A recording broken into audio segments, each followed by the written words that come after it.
నువ్వు నూరుతున్నప్పుడు బయట తోటి చెమట నువ్వు తుడుచుకున్నప్పుడు దండాన నీ సొక్కారేస్తున్నప్పుడు నీ ఒంటి వాసన తెగ గుర్తొచ్చినప్పుడు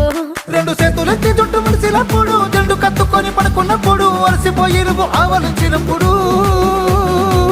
వచ్చుండై ఫీలింగ్స్ వచ్చి వచ్చి చంపేస్తుండ